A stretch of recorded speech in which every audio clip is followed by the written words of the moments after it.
Hey everyone, I'm Grant the Rusty Autoholic Guy and welcome back to the channel. Today I'm going to be test fitting my ALH TDI to my Ford 6R80 6-speed automatic and my right-hand drive TJ Wrangler.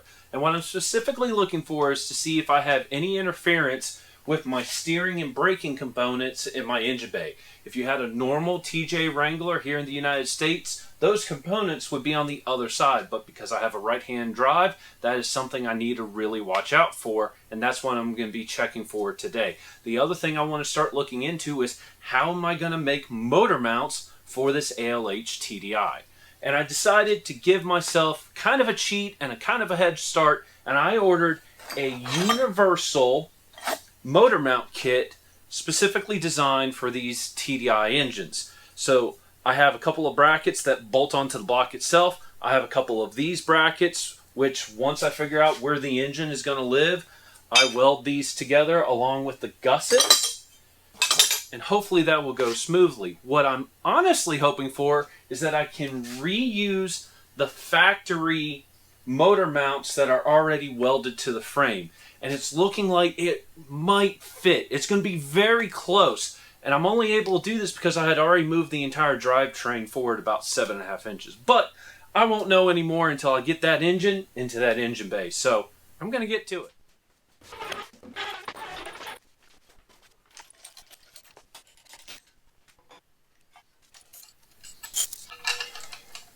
Calling a little bit of an audible. It almost looked like this chain I was using was stretching. Might have been an optical illusion. Might have just been my mind playing tricks on me.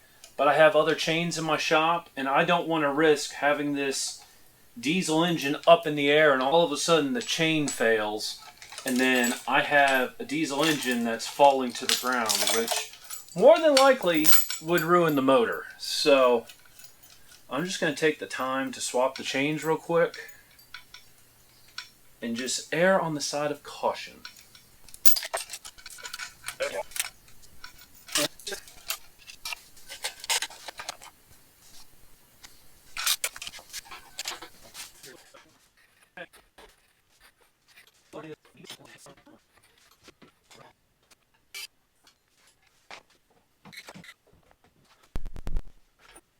So here's where we're at.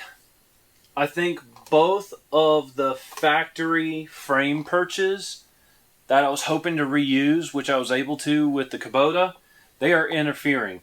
It's hitting the turbo on that side, it's hitting the AC compressor on this side. So I know I need to cut that out. I'm probably going to cut a portion of it out right now, just the pieces I can easily get to. But the other thing I am very concerned about, and I'm going to move the camera real quick, but the piece I'm worried about is the turbo. Specifically, the vacuum actuator which opens and closes the vanes in the turbine. It is hitting my steering sector shaft on my right-hand drive. So, what I now have to figure out after I cut the frame perches is if I do cut the frame perches, can I get the engine in?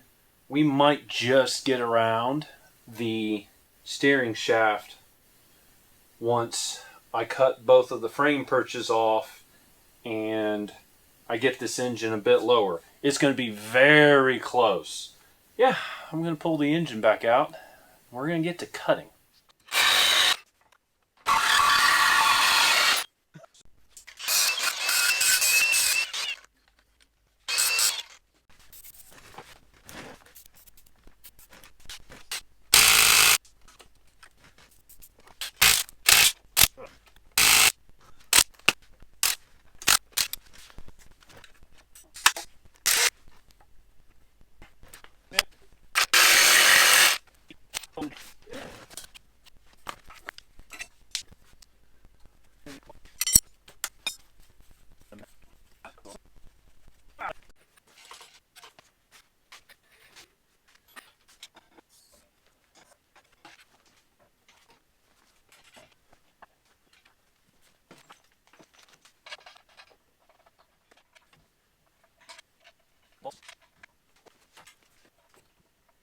A couple of minor things.